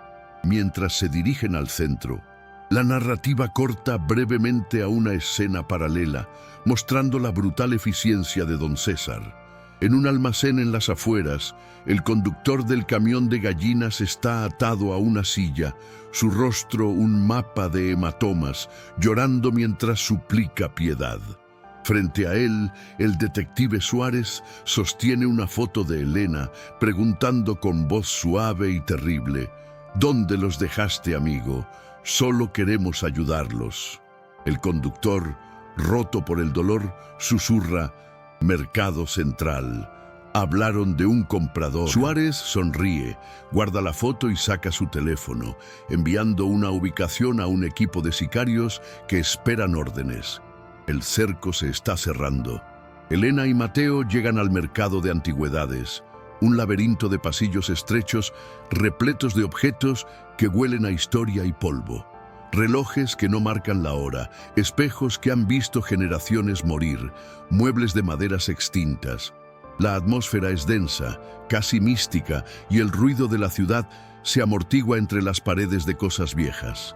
Elena se guía por su instinto y por la pista del nido de cristal, buscando el brillo de vidrieras o lámparas. Mateo camina detrás, sus ojos moviéndose como radares, su mano acariciando el mango de la navaja en su bolsillo. Siente que algo anda mal, que el aire está demasiado cargado. Finalmente, al fondo de un pasillo oscuro, ven una tienda que parece hecha enteramente de luz. Cientos de lámparas de vitral, candelabros de cristal y esculturas de vidrio llenan el espacio, refractando la poca luz ambiental en un arcoíris hipnótico. Detrás de un mostrador de roble, un hombre anciano con gafas oscuras pule una copa de cristal con un trapo de terciopelo. Es el joyero ciego, una leyenda urbana que Arturo mencionó una vez entre copas, el único hombre capaz de ver el valor real de las cosas sin necesidad de sus ojos. Elena entra, la campanilla de la puerta sonando con un tintineo agudo que hace que el anciano levante la cabeza, orientando su rostro hacia el sonido con una precisión inquietante. ¿Quién perturba el polvo de mi tienda?, pregunta con una voz que suena a papel de lija fino. Elena da un paso adelante, sintiendo que está pisando terreno sagrado y peligroso a la vez. Soy la viuda del alfarero, dice, usando el nombre en código que encontró en el cuaderno, y traigo la pieza que le faltaba al horno. El anciano se detiene. Sus manos se congelan sobre la copa. Un silencio pesado cae sobre la tienda, solo roto por el tic-tac de 1000 relojes a su alrededor. El alfarero murió hace mucho, responde él lentamente, bajando las gafas para revelar unos ojos blancos cubiertos de cataratas que parecen mirar directamente al alma de Elena. Si eres su viuda, traes muerte contigo. No solo cerámica. Elena traga saliva, su mano yendo a la mochila. Traigo el corazón de Montezuma y necesito saber por qué mi marido murió protegiéndolo. El joyero extiende una mano huesuda, la palma abierta hacia arriba, exigiendo la prueba. Elena duda por un segundo, mirando a Mías, Mateo, quien asiente levemente, listo para saltar si es necesario. Con manos temblorosas, Elena saca el rubí, que parece brillar con más intensidad en medio de tanto cristal, y lo deposita en la mano del ciego. Al contacto con la piedra, el rostro del anciano cambia. Una mezcla de reverencia y terror cruza sus facciones. Sus dedos recorren las facetas de la gema con una velocidad increíble, leyendo la piedra como si fuera braille. Es auténtica, susurra, su voz temblando. Y está caliente, demasiado caliente. Saca de debajo del mostrador una lupa de joyero compleja con múltiples lentes y una luz ultravioleta incorporada y se la coloca sobre el ojo derecho, acercando la piedra a milímetros de su cara. No es solo una joya, mujer. Es una biblioteca. ¿Sabes lo que tienes aquí? Elena niega con la cabeza, aunque él no puede verla. No, solo sé que destruyó mi vida. Esto, dice el joyero, ajustando la lente, tiene grabado con láser la estructura completa de las cuentas bancarias del cartel de los años 90. Nombres, fechas, rutas de lavado y algo más. Se detiene, frunciendo el ceño. Hay un código de acceso reciente. Alguien actualizó esto antes de que el alfarero muriera. Tu marido no solo lavaba dinero, Elena. Estaba robando. Estaba desviando fondos a una cuenta segura para salir del negocio. La revelación golpea a Elena como un puñetazo físico. Arturo no era un villano. Era un hombre desesperado tratando de comprar su libertad y la de ella. El dinero no era para deudas de juego o vicios. Era un fondo de retiro, un escape que nunca pudo ejecutar. Las lágrimas llenan sus ojos, pero no tiene tiempo para procesar la redención de su esposo. Mateo, que ha estado vigilando la entrada, sisea de repente. ¡Elena! ¡Policía!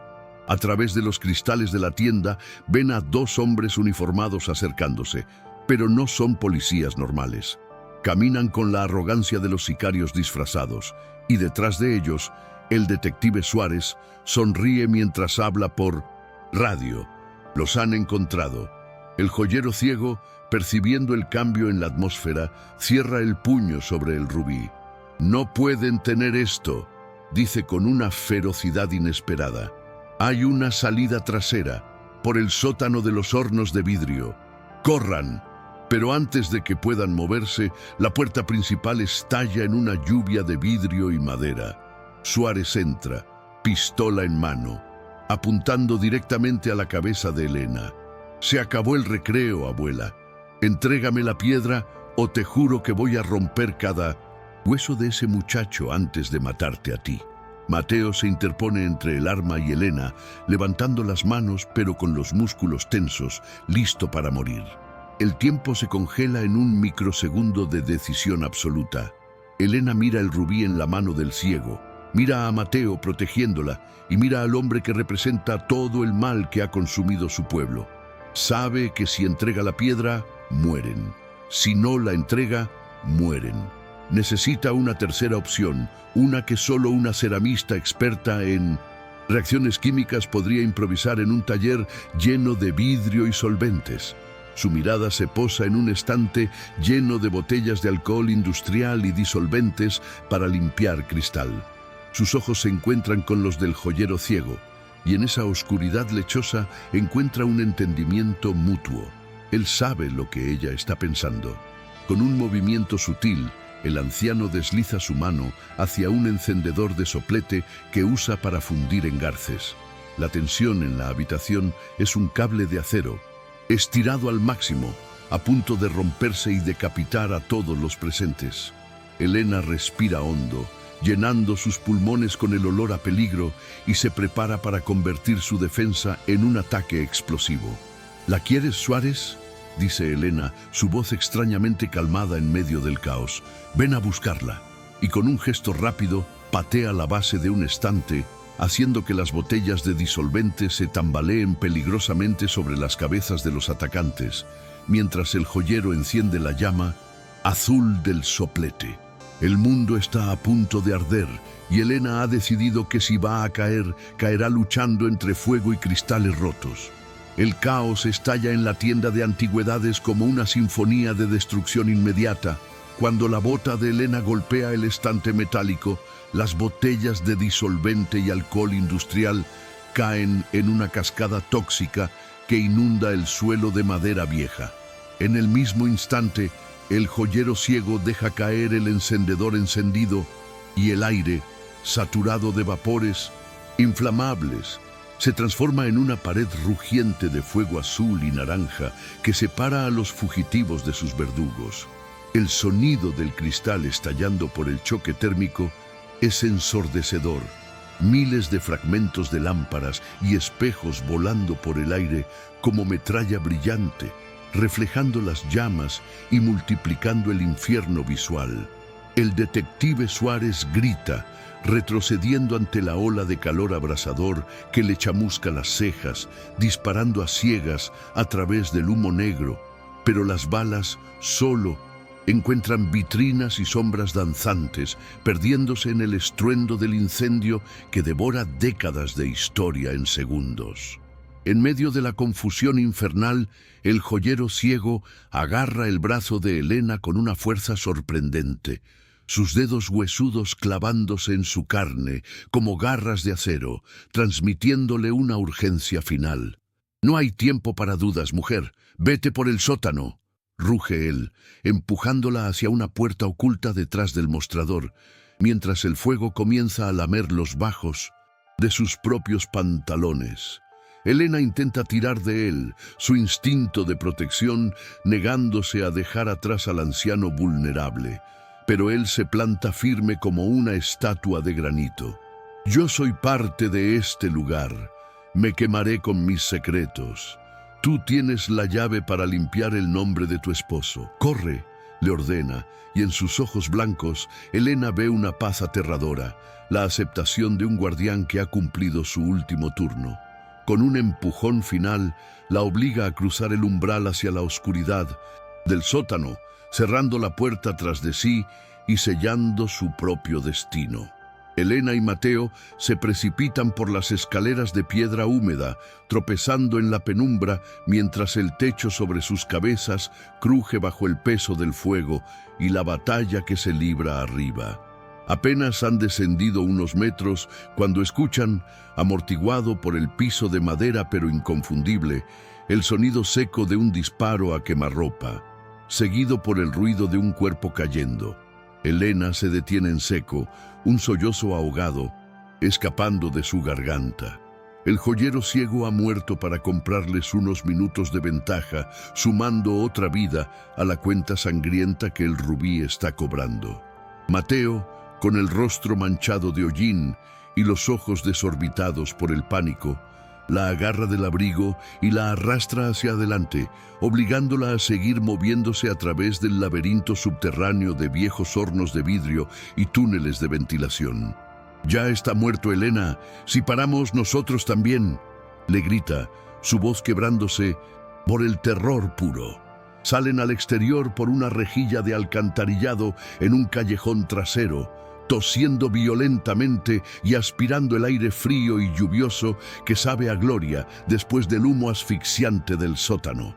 Están empapados, sucios y temblando, escondidos detrás de unos contenedores de basura, mientras las sirenas de los bomberos y la policía comienzan a aullar en la distancia, acercándose al lugar del siniestro.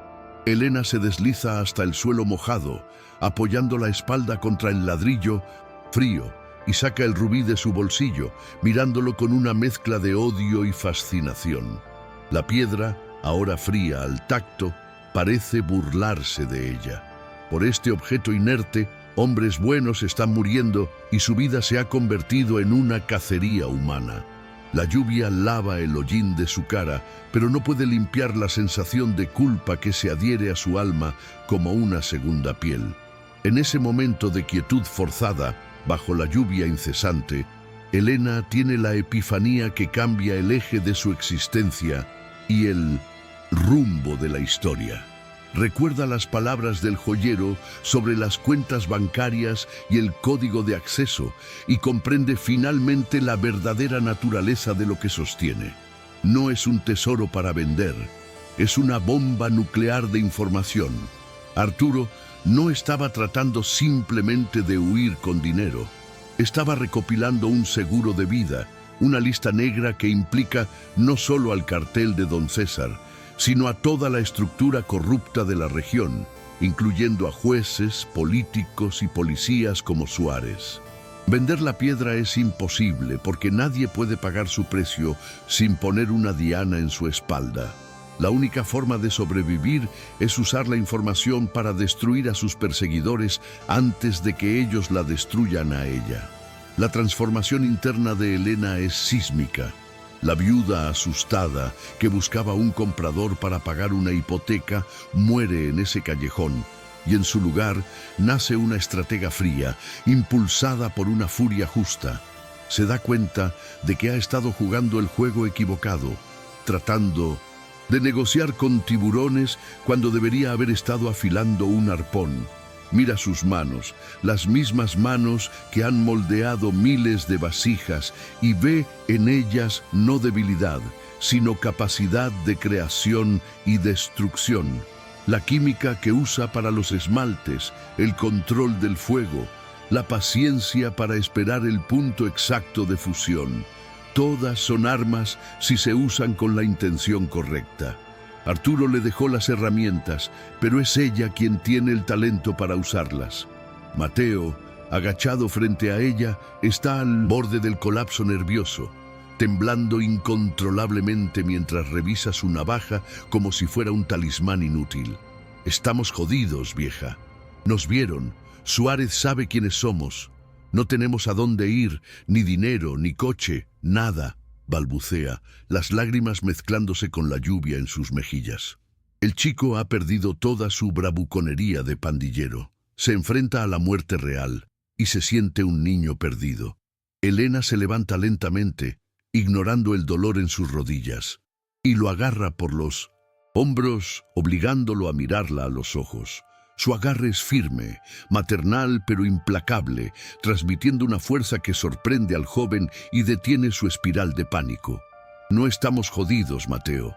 Estamos despiertos», dice Elena, su voz baja pero resonando con una autoridad nueva, dura como el acero templado. «Tienes razón, no podemos huir. Si corremos, nos cazarán como a perros en la carretera. Suárez controla la ciudad, controla las salidas.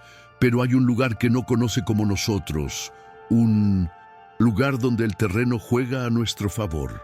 Mateo la mira confundido, sorbiendo los mocos, buscando en ella una respuesta mágica. «¿De qué hablas? ¿Qué lugar?», pregunta con un hilo de voz. Elena limpia una gota de sangre de la frente del chico con ternura, pero sus ojos brillan con una determinación letal. Nuestra casa, la Olaria. La decisión es contraintuitiva, casi suicida a primera vista, pero posee una lógica táctica impecable que solo Elena puede ver. Regresar a San Juan, a la boca del lobo, es lo último que don César y Suárez esperan. Ellos anticipan una fuga hacia la frontera o hacia el anonimato de la capital. Volver a la Olaria le da a Elena acceso a su arsenal. Los hornos industriales, los sacos de productos químicos, el laberinto de estanterías que conoce de memoria incluso en la oscuridad total. Vamos a convertir mi taller en una trampa mortal, explica ella. Y mientras habla, su mente ya está catalogando inventarios. Nitrato de potasio, azufre, óxidos tóxicos, gas. Propano. Ya no es una víctima huyendo, es una general preparando su campo de batalla. Mateo retrocede un paso, horrorizado por la locura de la propuesta. ¿Volver? ¿Estás loca? César nos matará antes de que lleguemos a la puerta. Protesta sacudiendo la cabeza, pero Elena no cede. Saca el cuaderno de Arturo y se lo pone en el pecho al chico. Arturo murió porque estaba solo. El joyero murió porque estaba solo. Nosotros estamos juntos, Mateo. Tú conoces cómo se mueven los halcones. Tú sabes cómo piensan. Y yo sé cómo quemarlos. Es un momento de reclutamiento definitivo. Elena no le está pidiendo ayuda, lo está ascendiendo a socio. Mateo mira el cuaderno, mira la determinación inquebrantable de la anciana y algo en él hace clic. Por primera vez en su vida, alguien cree que vale más que para vigilar una esquina. La lluvia arrecia, convirtiendo el callejón en un río urbano. Pero el frío ya no molesta a Elena. El fuego del horno interno se ha encendido y nada lo apagará. Necesitan transporte y necesitan llegar a San Juan antes del anochecer para preparar la bienvenida. Elena señala una vieja camioneta de reparto estacionada unos metros más allá, con el motor encendido y el conductor descargando cajas en una tienda trasera. Tú sabes cómo hacer un puente a los cables, ¿verdad? Le pregunta a Mateo, no como una duda moral, sino técnica. Mateo asiente lentamente, una sonrisa nerviosa y torcida apareciendo en su rostro. Sí, puedo hacerlo. Es el primer acto ilegal. Cometen no por supervivencia desesperada, sino como un acto de guerra ofensiva. Suben a la camioneta robada. El olor a pan rancio y tabaco llenando la cabina, y Mateo pisa el acelerador, alejándose del centro de la ciudad y del humo que aún se eleva de la tienda de antigüedades. Elena mira por el espejo retrovisor, despidiéndose mentalmente de la civilización y de la ley. Sabe que Suárez notificará a César. Sabe que el ejército privado del cartel descenderá sobre su pequeña casa con todo lo que tienen. Pero también sabe algo que ellos ignoran. La piedra tiene las coordenadas, pero la Olaria tiene los medios para ejecutar la sentencia. El rubí brilla en su regazo, ya no como una carga, sino como el cebo perfecto para atraer a la bestia a la jaula.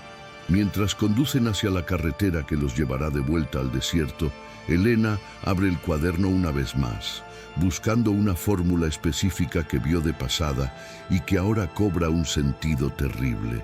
Fulminato de mercurio, lee en voz baja, y una sonrisa triste y peligrosa curva sus labios. Arturo dejó las recetas para el desastre escondidas entre esmaltes para cerámica.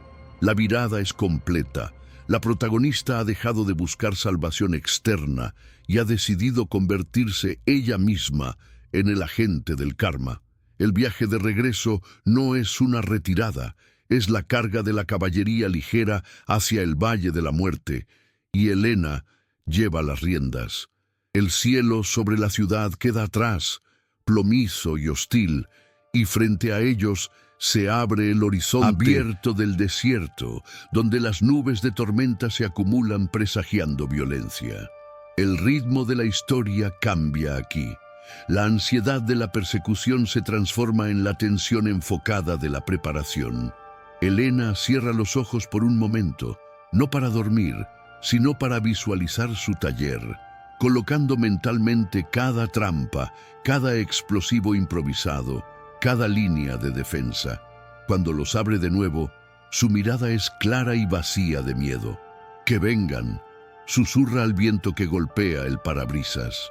«Tengo el horno listo para ellos». La carretera que conecta la capital con San Juan se extiende como una cicatriz de asfalto gris, cortando la carne viva del desierto. Una línea recta hipnótica, donde el calor hace bailar el horizonte. Elena y Mateo viajan en la camioneta robada, un vehículo que huele a levadura rancia y desesperación, empujando el motor mucho más allá de su límite seguro, mientras la aguja del velocímetro tiembla en la zona roja. El paisaje pasa como un borrón de ocres y espinas, pero no hay belleza en la velocidad, solo una urgencia que aprieta el pecho y seca la boca. Elena mira constantemente por los espejos retrovisores, sus ojos entrecerrados buscando el brillo del sol sobre el metal de los perseguidores, sabiendo que la ventaja que ganaron en el incendio es frágil y se está evaporando con cada kilómetro. El silencio dentro de la cabina es denso, roto solo por el rugido del viento y la respiración entrecortada de Mateo, quien conduce con los nudillos blancos. Aferrados al volante, sus ojos fijos en la nada, procesando el terror de haber cruzado una línea sin retorno. De repente, un punto negro aparece en el espejo, creciendo rápidamente hasta definirse como una SUV blindada que devora la distancia con una potencia depredadora. El teléfono de Mateo, que habían mantenido apagado, vibra una vez antes de morir definitivamente, una señal electrónica de que han sido localizados por la triangulación de las torres celulares del desierto. ¡Ahí están!, grita Elena, su voz perdiendo la calma momentáneamente mientras el vehículo perseguidor se coloca en su carril, preparándose para embestirlos. No es la policía, es la guardia pretoriana de don César, sicarios profesionales que no necesitan sirenas ni órdenes de arresto. El primer disparo rompe la luneta trasera de la camioneta, una explosión de vidrio templado que llueve sobre los asientos como granizo afilado, llenando la cabina de ruido y viento, marcando el inicio de una cacería a 120 kilómetros por hora. Mateo da un volantazo instintivo, haciendo que la camioneta de reparto se incline peligrosamente sobre dos ruedas, las llantas chillando en protesta contra el asfalto caliente. La SUV negra se mantiene pegada a su parachoques, empujándolos, tratando de sacarlos de la carretera para volcarlos en la arena blanda donde serían presas fáciles. Elena se agarra al tablero con una mano y con la otra busca cualquier cosa que pueda servir de arma en la guantera, pero solo encuentra facturas viejas y un destornillador. «¡Mantén el control, Mateo! ¡No dejes que nos orillen!», ordena ella, mientras una segunda bala perfora la chapa metálica de la puerta del conductor con un sonido metálico repugnante. El chico grita de dolor, soltando una mano del volante para agarrarse el hombro izquierdo, donde una mancha roja oscura comienza a expandirse rápidamente sobre la tela gris de su sudadera. La sangre de Mateo salpica el interior de la puerta y el olor metálico y ferroso llena instantáneamente el espacio confinado, mezclándose con el olor a pólvora y miedo. El chico palidece, sus ojos se llenan de lágrimas de shock y la camioneta comienza a zigzaguear erráticamente, perdiendo velocidad mientras el dolor le nubla la vista. Elena comprende que no pueden ganar una carrera de velocidad contra un vehículo militar con un conductor herido. Necesitan cambiar el terreno de juego inmediatamente. «¡Sal de la carretera! ¡Toma el camino de las cabras!», le grita, señalando un sendero de tierra apenas visible que se desvía hacia los cañones secos, una ruta de contrabandistas que solo los locales conocen. Mateo aprieta los dientes girando el volante con su brazo sano en una maniobra suicida que lanza el vehículo fuera del asfalto, aterrizando con un golpe brutal que amenaza con romper los ejes.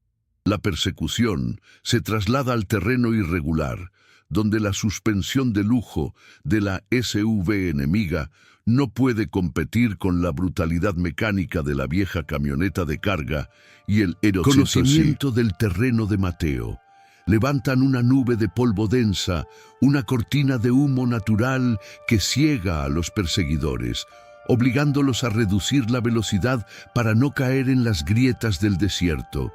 Los disparos cesan, reemplazados por el rugido de los motores forzados y el golpe constante de las piedras contra el chasis. Elena mira a Mateo, que respira con dificultad, la cara brillante de sudor frío y palidez mortal. La bala ha tocado carne, quizás hueso, y está perdiendo sangre rápido. «Aguanta, hijo. Ya casi llegamos. No te duermas», le suplica ella, presionando una toalla sucia contra la herida, sintiendo la vida del chico palpitando bajo sus dedos manchados de arcilla y sangre. Llegan a San Juan con el sol de la tarde tiñendo el pueblo de un rojo violento, un presagio visual que cubre las casas vacías y las calles polvorientas.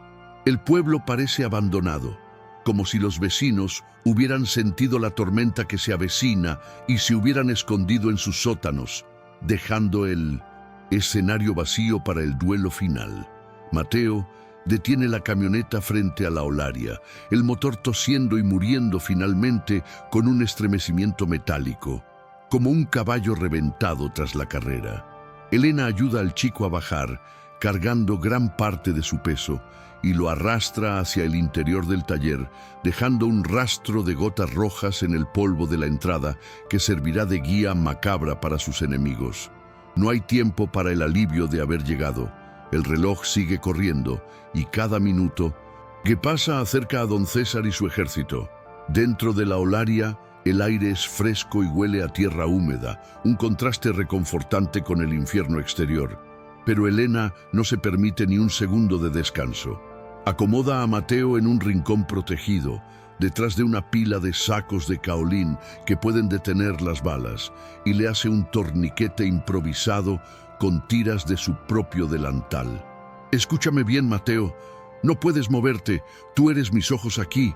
Si ves algo, grita», le dice, poniéndole la vieja escopeta de caza en la mano sana, aunque sabe que el chico apenas tiene fuerza para levantarla. Mateo asiente débilmente, sus ojos febriles siguiéndola mientras ella se aleja, transformándose ante su mirada borrosa. La anciana amable desaparece, reemplazada por una alquimista de la guerra. Elena se mueve por su taller con una velocidad y precisión que desmienten su edad, impulsada por la adrenalina y una claridad mental absoluta. Cierra las persianas de metal, atranca las puertas con vigas de madera pesada y comienza a preparar su defensa. No tiene armas de fuego modernas, pero tiene química. Corre hacia los estantes de materias primas, agarrando frascos de nitrato de potasio, azufre en polvo y carbón vegetal, los ingredientes básicos de la pólvora negra que Arturo le enseñó a mezclar para efectos especiales en los esmaltes. Sus manos vuelan, midiendo a ojo, mezclando los polvos en cuencos de cerámica, creando cargas explosivas improvisadas que mete dentro de latas de barniz vacías, añadiendo clavos y trozos de metal como metralla casera.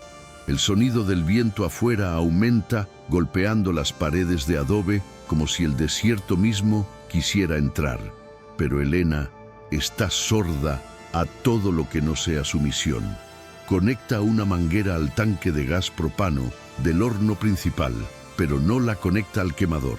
La deja suelta cerca de la entrada principal, creando una trampa de gas invisible que solo necesita una chispa para convertirse en una pared de fuego. Esparce polvo de 1900, arcilla seca y fina en el suelo frente a las ventanas, una superficie aparentemente inocente que al ser pisada levantará una nube cegadora, y prepara cubos de barbotina líquida, arcilla disuelta, en las vigas del techo, listos para volcarse y convertir el suelo en una pista de patinaje mortal, donde nadie pueda mantenerse en pie. Mientras trabaja, su mente repasa las lecciones de Arturo, cada error que él cometió y cada secreto que guardó, utilizándolos ahora para proteger su legado. Encuentra una botella de ácido clorhídrico, usado para limpiar herramientas, y la coloca estratégicamente sobre el dintel de la puerta trasera en equilibrio precario. Es una casa de los horrores diseñada por una mente que entiende la física de los materiales. Peso, gravedad, fricción, reacción química. Elena no está luchando con fuerza bruta, está convirtiendo la Olaria en una extensión de su propia voluntad, donde cada elemento inerte es un soldado potencial esperando la orden de atacar.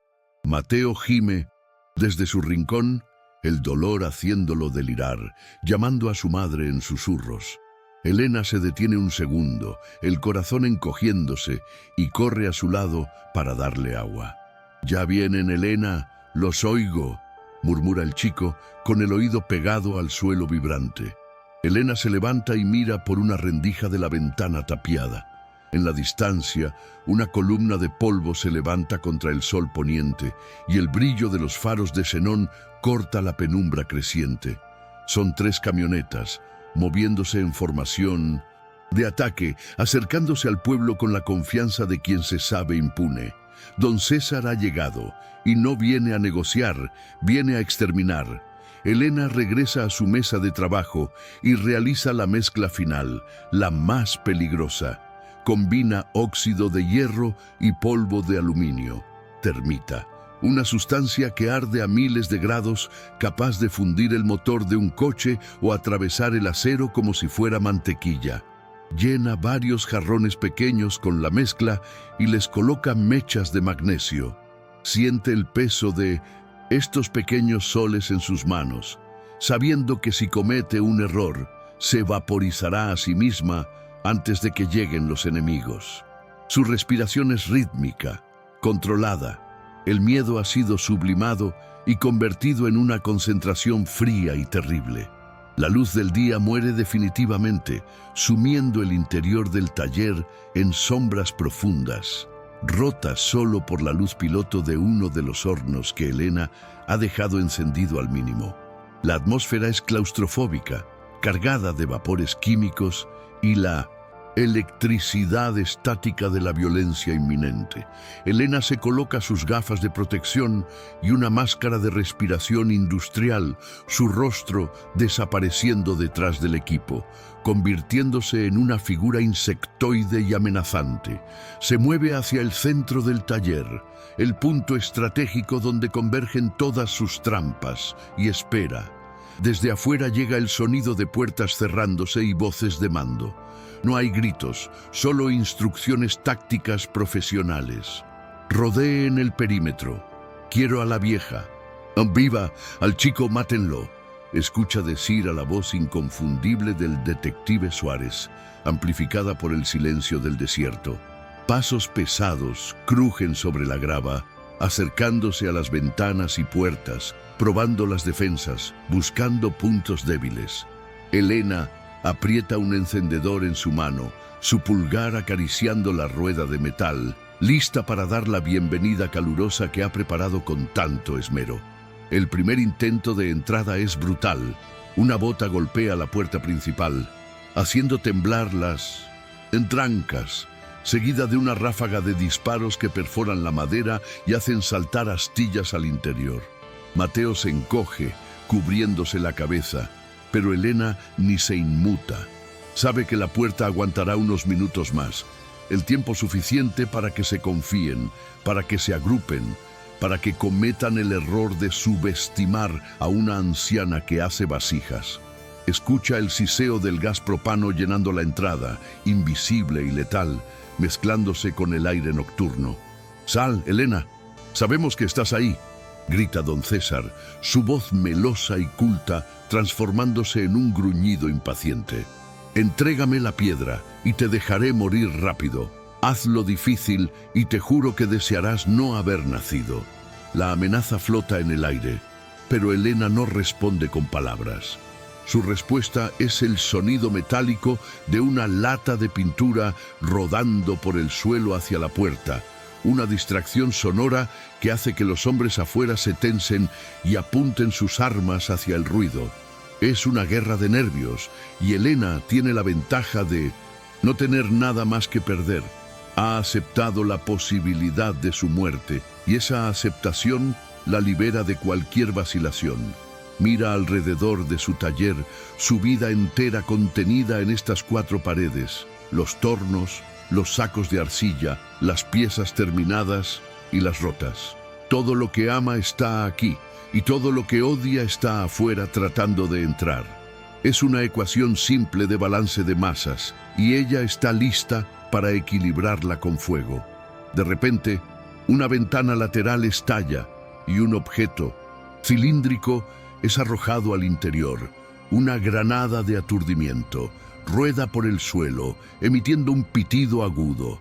Helena reacciona por instinto puro, pateando el artefacto hacia el rincón donde tiene un pozo de decantación de agua lleno de lodo, amortiguando la explosión que sacude el suelo y hace llover polvo del techo. Sus oídos zumban, pero sigue en pie, tambaleándose. La incursión ha comenzado. Las sombras en las ventanas se mueven, siluetas de hombres armados preparándose para el asalto. Simultáneo, Helena retrocede hacia la zona de los hornos, su castillo final, donde el calor es más intenso y las sombras más profundas. Mira a Mateo una última vez, asintiéndole para que se prepare. El chico levanta la escopeta con manos temblorosas, apuntando a la puerta. Están solos contra un ejército, pero en el reino de la arcilla y el fuego, la viuda es la reina. El silencio se rompe con el estruendo de un ariete improvisado golpeando la puerta trasera. La madera se astilla, cediendo, y finalmente, Helena enciende la mecha de uno de los jarrones de termita y lo sostiene un segundo, iluminando su máscara con un resplandor blanco cegador. «Pasen», susurra para sí misma, lanzando el jarrón hacia la brecha abierta por donde empiezan a entrar las primeras figuras oscuras. La carrera contra el tiempo ha terminado. Ahora empieza la batalla por la supervivencia. El jarrón de termita impacta contra el marco de la puerta trasera justo cuando los primeros sicarios intentan cruzar el umbral, desatando una reacción química de una violencia cegadora que convierte la noche en un día blanco y terrorífico. La mezcla de óxido de hierro y aluminio se enciende a más de 2000 grados centígrados, derritiendo el metal de las armas y la carne expuesta con una indiferencia atroz, mientras un sonido similar al desgarro de la realidad misma ensordece a todos los presentes. Los gritos de los atacantes no son de batalla, sino de horror puro al ver cómo el fuego líquido devora sus protecciones, obligando al resto del escuadrón a retroceder en estampida ante esa barrera de lava fundida que gotea siseando sobre el suelo de tierra. Helena, protegida por su máscara y la distancia, observa la devastación sin placer, pero sin remordimiento. Ha cruzado un umbral moral donde la supervivencia justifica el uso de las fuerzas primordiales de la naturaleza contra quienes pretenden extinguirla. Desde el frente de la Olaria, el detective Suárez, enfurecido por el fracaso inicial y la pérdida de sus hombres, ordena un asalto total por la entrada principal, ignorando cualquier protocolo de precaución. Patean las pesadas puertas de madera, que ceden con un crujido agónico, y se lanzan al interior buscando blancos fáciles. Pero lo que encuentran es la trampa de gas propano que Helena había dejado cebada. Con un movimiento calculado, la viuda arroja una bengala de carretera encendida hacia la nube invisible de gas que satura la entrada. La explosión resultante es una onda expansiva de aire caliente que lanza a los invasores de espaldas hacia la calle, chamuscados y aturdidos. Las ventanas restantes estallan hacia afuera y el techo de la olaria gime bajo la presión térmica, transformando el taller en un horno gigantesco donde el aire mismo parece arder, sofocando a los intrusos en un abrazo de fuego. Aprovechando la confusión y el humo negro que empieza a llenar el espacio, Elena tira de una cuerda que libera los sacos de arcilla en polvo suspendidos en las vigas, creando una niebla blanca y densa que reduce la visibilidad a cero. El interior del taller se convierte en un paisaje fantasmagórico, una nube de partículas en suspensión que se mete en los ojos y las gargantas de los sicarios, haciéndolos toser violentamente y disparar a ciegas contra las sombras. Elena se mueve a través de este caos blanco como un espectro familiarizado con su entorno, guiándose por el tacto y la memoria muscular, esquivando las balas que zumban aleatoriamente a su alrededor. Para ella, el polvo es su elemento, el medio en el que ha trabajado toda su vida. Para sus enemigos, es una asfixia claustrofóbica que anula su entrenamiento militar y los nivela al terreno de la instintiva lucha por respirar. Mateo, atrincherado tras los sacos de caolín, ve siluetas tambaleándose en la niebla y aprieta el gatillo de la escopeta con un grito de dolor y furia, el retroceso del arma golpeando brutalmente su herida abierta. El disparo es atronador y derriba a uno de los hombres de César, que intentaba flanquearlos, enviando un mensaje claro: la presa todavía tiene dientes. El chico recarga con manos torpes y ensangrentadas, sus ojos llorosos por el polvo y el esfuerzo, sabiendo que cada segundo que resiste es un segundo más de vida para Elena.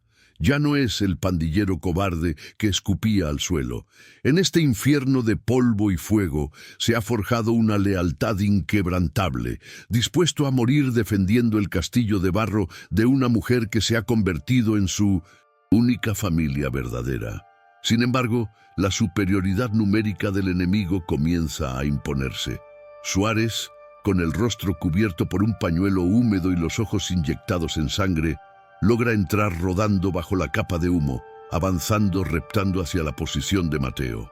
El detective corrupto es una rata de alcantarilla que sabe sobrevivir en la suciedad, y su odio personal hacia el chico que lo desafió le da una energía maníaca. Dispara su pistola con precisión fría, obligando a Mateo a agachar la cabeza, astillando los sacos que lo protegen y llenando el aire de polvo blanco. «Sal de ahí, rata, te voy a enseñar a respetar a la autoridad», brama Suárez, su voz distorsionada por la ira, mientras se acerca inexorablemente para ejecutar al joven herido, saboreando anticipadamente el momento de venganza. Elena escucha los gritos de Suárez y comprende que Mateo está a punto de ser flanqueado. Debe intervenir, pero se ha quedado sin explosivos. Agarra un frasco de ácido clorhídrico puro de un estante alto y se desliza entre las sombras de las estanterías laberínticas, acercándose al detective por el flanco ciego. No es un ataque de fuerza, es una emboscada química. Lanza el líquido corrosivo no al cuerpo, sino al suelo frente a Suárez, donde el ácido reacciona violentamente con los charcos de agua y cal, liberando una nube de vapor tóxico instantáneo. Suárez se detiene, tosiendo y cubriéndose los ojos que le arden como si tuviera arena caliente dentro, disparando al aire en un pánico ciego. Elena no se detiene, agarra un pesado molde de yeso y lo estrella contra la rodilla del policía, escuchando el crujido satisfactorio del hueso rompiéndose bajo el peso de su herramienta de trabajo. En ese momento, la figura imponente de don César emerge de la nube de polvo como un demonio elegante, con una máscara de gas militar que cubre su rostro, haciéndolo parecer inhumano y tecnológico en medio de la crudeza del taller. Camina con una calma aterradora, ignorando a sus hombres caídos y el caos a su alrededor, con su mirada fija únicamente en Elena. En su mano lleva una pistola automática con silenciador, pero no dispara. Quiere su trofeo intacto. Se acabó el juego, Elena. Tu pirotecnia es impresionante, pero inútil. Entrégame el corazón de Montezuma y terminaré con esto sin más dolor, dice, su voz sonando metálica y artificial a través de los filtros de la máscara. Él es la encarnación del poder frío y calculador que no se deja impresionar por la emoción o el fuego. Elena retrocede hacia la zona del horno industrial principal, el corazón de la Olaria, un monstruo de ladrillo refractario y acero que ocupa toda la pared del fondo. César la sigue, acorralándola, disfrutando de la caza, sintiéndose superior en cada paso. Tu marido era un mediocre, Elena, un simple lavandero con delirios de grandeza. No dejes que su estupidez te mate a ti también, la provoca, intentando romper su voluntad psicológica. Pero Elena no responde a los insultos. Sus ojos evalúan la distancia, la temperatura y la posición de las válvulas de gas.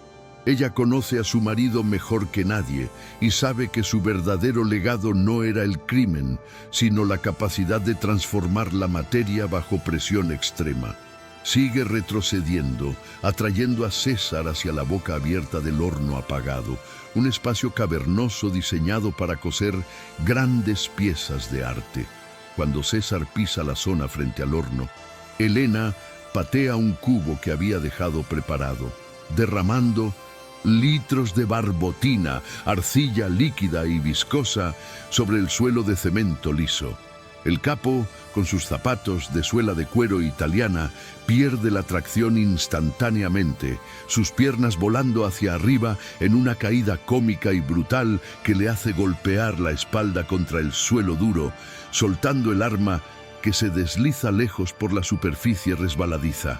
La dignidad del villano se rompe en un segundo de física elemental. No importa cuán poderoso seas, no puedes mantener el equilibrio sobre lodo líquido. Elena aprovecha el momento de desconcierto, no para huir, sino para atacar, agarrando una pala de metal pesada usada para cargar carbón.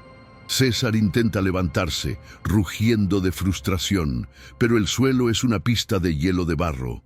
Elena golpea la pala contra las tuberías de vapor que corren por la pared, rompiendo una válvula de alivio justo encima de donde César lucha por ponerse en pie. Un chorro de vapor a alta presión, caliente y ensordecedor, golpea al narco, obligándolo a rodar por el suelo gritando, empujándolo inexorablemente hacia el interior de la cámara de cocción del horno industrial.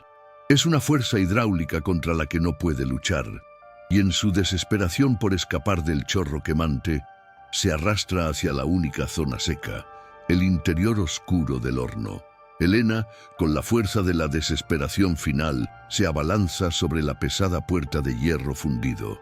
¡No!, grita César al darse cuenta de la trampa, intentando salir. Pero Elena cierra la puerta con un golpe que resuena como una campana funeraria, girando el volante de cierre hermético con todas sus fuerzas.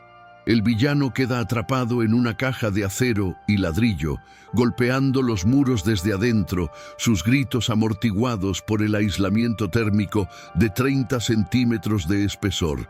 Elena no enciende el fuego, no es una asesina a sangre fría. Simplemente lo ha enjaulado en la prisión más segura que existe, un lugar diseñado para contener el infierno, de donde nadie puede salir sin ayuda exterior. Se apoya en la puerta caliente, respirando agitadamente, sintiendo cómo la adrenalina abandona su cuerpo dejándola temblando. Pero la batalla no ha terminado. Suárez, arrastrando su pierna rota y con los ojos rojos por el ácido, ha logrado llegar hasta Mateo, apuntándole a la cabeza con mano temblorosa.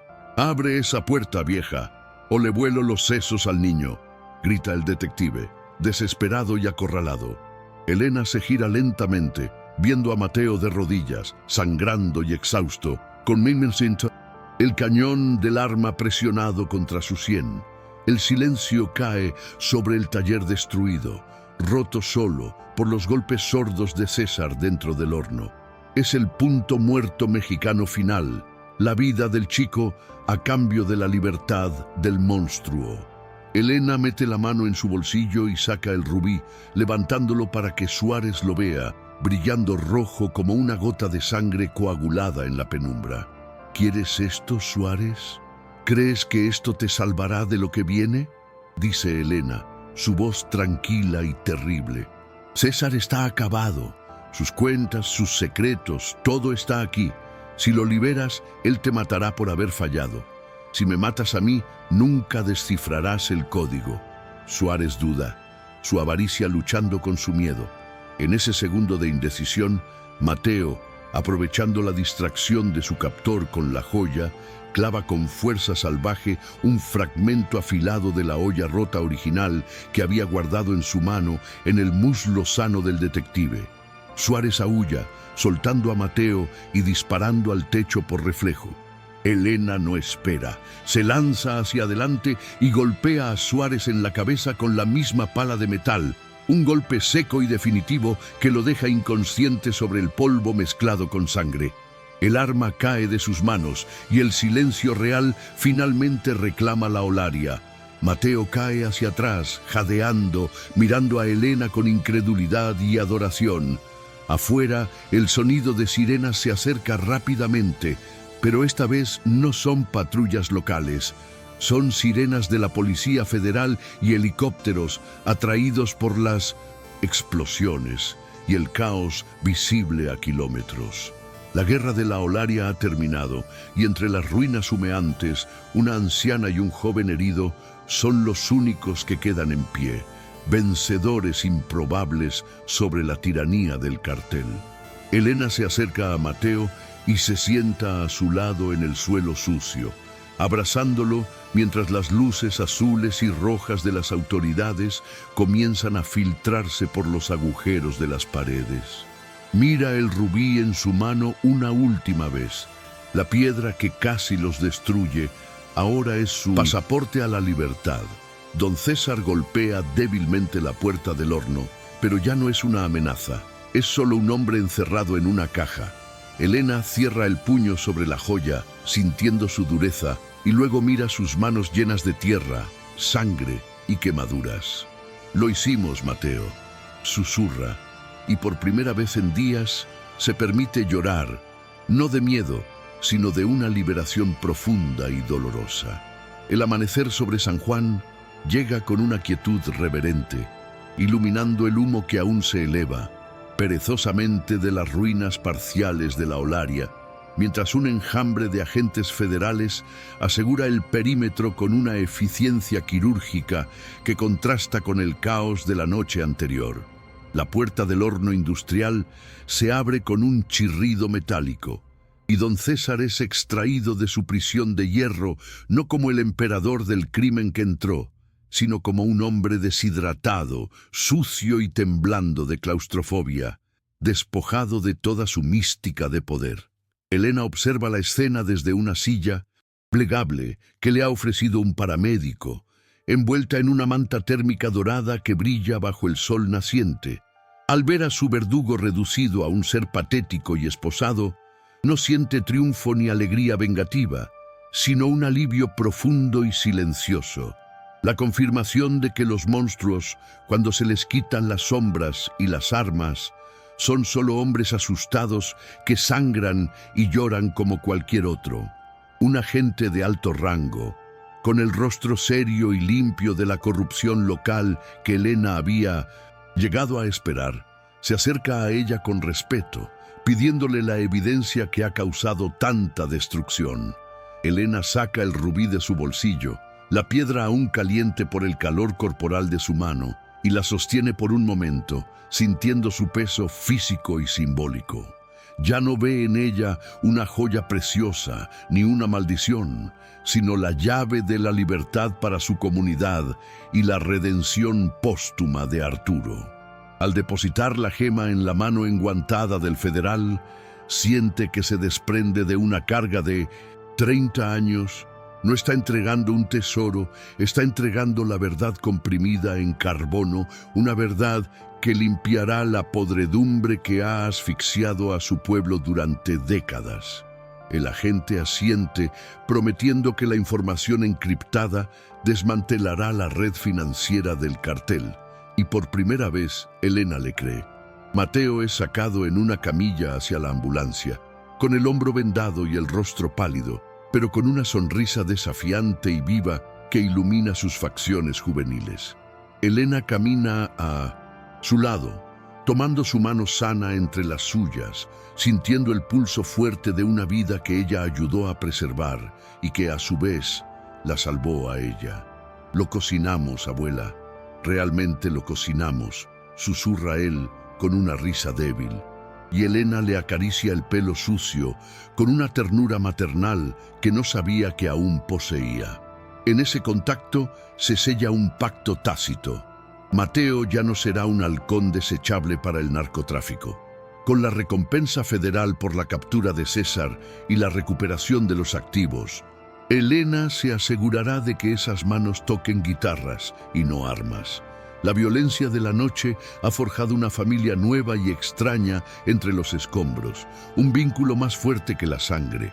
Meses después, la Olaria ha sido reconstruida, no como era antes, sino mejor, transformada en una cooperativa vibrante donde el zumbido de los tornos reemplaza al silencio de la soledad. Las paredes quemadas no se han derribado, sino que se han integrado en la nueva estructura, blanqueadas y reforzadas, cicatrices arquitectónicas que cuentan la historia de la resistencia. Mujeres del pueblo que antes vivían con la cabeza baja, ahora entran y salen cargando bandejas de cerámica cruda, aprendiendo el oficio de la alquimia de la tierra bajo la tutela de Elena. El aire ya no huele a miedo y pólvora, sino a café recién hecho, arcilla húmeda y madera quemándose en los hornos, un aroma de productividad y paz que ha reclamado el espacio geográfico del terror. Elena ha dejado de ser la viuda invisible para convertirse en la matriarca de barro, la guardiana de un fuego que crea en lugar de destruir. Elena se sienta frente a su torno, sus manos arrugadas y fuertes, centrando una pella de arcilla giratoria con una gracia meditativa, sintiendo cómo el material responde a su voluntad sin resistencia. Mientras moldea la forma de un nuevo jarrón, piensa en Arturo, pero la amargura ha desaparecido, reemplazada por una comprensión melancólica y compleja. Él no fue un héroe ni un villano perfecto, sino un hombre que intentó navegar un mundo imposible y que en su silencio le dejó las herramientas exactas, la química, el coraje, la astucia, para sobrevivir cuando él ya no estuviera. La traición del pasado se ha recontextualizado como un sacrificio mal ejecutado, pero bien intencionado. Ella ha perdonado al fantasma y al hacerlo se ha liberado a sí misma para vivir el tiempo que le queda sin la sombra del resentimiento. En la estantería principal, en el lugar de honor donde antes solo había polvo, descansa la olla original, la que inició todo al romperse. Elena la ha restaurado utilizando la técnica del kintsugi, uniendo los fragmentos rotos no con pegamento invisible, sino con una laca mezclada con polvo de oro que resalta las grietas en lugar de ocultarlas. Las venas doradas recorren la superficie de terracota como relámpagos de luz, convirtiendo la fractura en la parte más hermosa y valiosa de la pieza. Es el símbolo definitivo de su viaje. Ella también se rompió, se fragmentó, bajo la presión del miedo y la violencia, pero se ha reconstruido con oro emocional, siendo ahora más fuerte, más valiosa y más completa precisamente por haber estado rota. La herida es ahora su joya y su historia es su tesoro. La escena final muestra a Elena saliendo al porche de su casa al atardecer, limpiándose las manos en su delantal mientras el sol del desierto pinta el cielo de colores violetas y naranjas, idénticos a los del día del desalojo, pero con un significado emocional opuesto. Mateo está sentado en un banco cercano, afinando una guitarra acústica nueva, y el sonido de un acorde limpio y armonioso flota en el aire cálido. Elena respira hondo, llenando sus pulmones de aire libre, y mira hacia el horizonte infinito, no buscando amenazas, sino simplemente admirando la belleza de su mundo. Sus ojos brillan, no con lágrimas, sino con una paz inquebrantable. Ha recuperado su hogar, su dignidad y su futuro.